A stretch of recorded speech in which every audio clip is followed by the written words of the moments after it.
How did you go about tuning your signature amplifier, the KR7, and why? Well, my main thing with tuning my amp was it has to have a humongous bottom end, but not a woofy bottom end. It's got to be really tight. A lot of amps can't go up to 9 without shit to bed, so that was one thing that I wanted, was a really tight, focused low end. And I mean, I can mush it up too with the focus knob. If I turn the focus way up, I can get a looser bottom end out of it. I usually use it around 7 for the focus, but if you turn it up around 10, you get the bottom end to bloom. That's always a tough balance with having high gain, but also having like good articulation and still having dynamics. And again, without having your speakers kind of fall apart. A lot of amps, once you really start pushing the gain up, you really start to lose sound quality, and we managed to get a lot of gain out of it. But you can still hear, every little bit of inflection in the notes, every bit of my pick attack.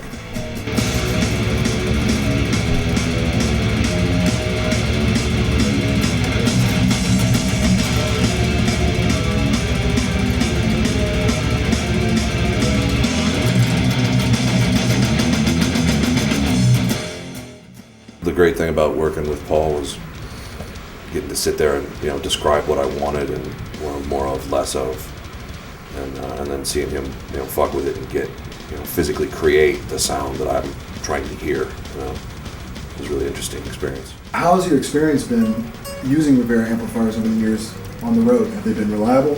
I've never as much as lost a tube or a fuse. I've never had a buzz. I mean, my rig from top to bottom is pretty rock solid. Now, of course, I just jinxed myself.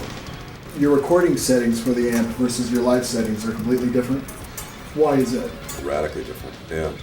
When you're in the studio, everything's totally different. You know what I mean? When you put a couple mics up, how many different mics, how many different cabs, whatever configuration you use, it's just a whole different world. Like, you'll find that just adding a little bit of gain will cause the mic to wash out because the speaker's washing a little bit. Same thing with the bottom end. Like, I tend to roll a lot of bottom out. Doesn't sound like you need it when you're just there in a room, but the interaction between the speaker and the air and the diaphragms of different microphones, I mean, it affects them differently, and each microphone has its own sound, and depending on its placement, it has its own sound, and it does different shit to it. So you can have a monster guitar sound sitting there in your bedroom. You got a little practice amp and a Boss Metal Zone, and you got it scooped out, and you think it sounds great, but try playing with some drums and a bass, and your sound's going to disappear. You won't be able to hear yourself.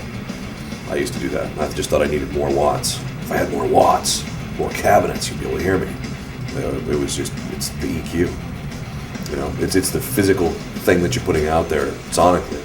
You need to have those frequencies present. That's what a big thing I was trying to focus on achieving, and I think we did, was recording as many frequencies as possible.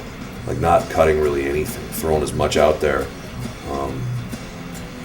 onto the tracks, because you can always remove it later. And you can tailor it later, remove a little of this, remove a little of that. But to try to add something that's not there just doesn't really work out that well.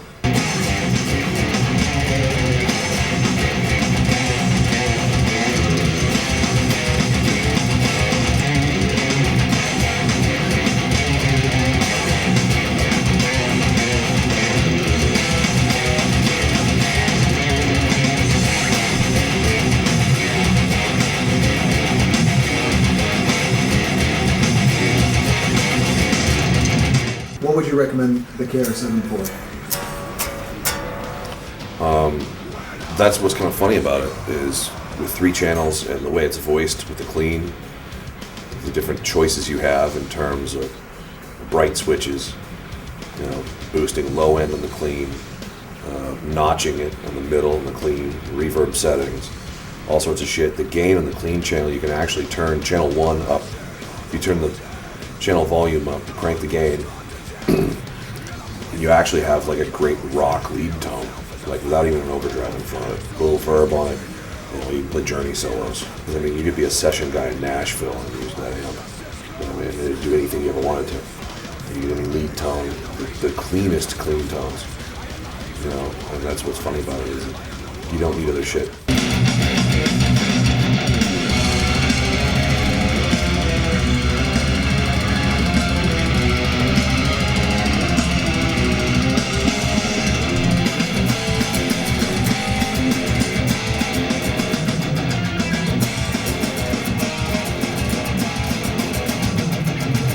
Why do you like your 7 speakers? They have a tightness and headroom that I just haven't ever seen. I've put a lot of different speakers. I was using G12 T75 Celestions for a few years before finding those hundreds. And after going back and forth, A being, and it's just amazing the headroom that you get. I mean, you can turn it up when I can get past 5. Whereas before, like at 4, it's really starting to wash out. I always thought it was probably the power section starting to fall flat. But it was the speakers.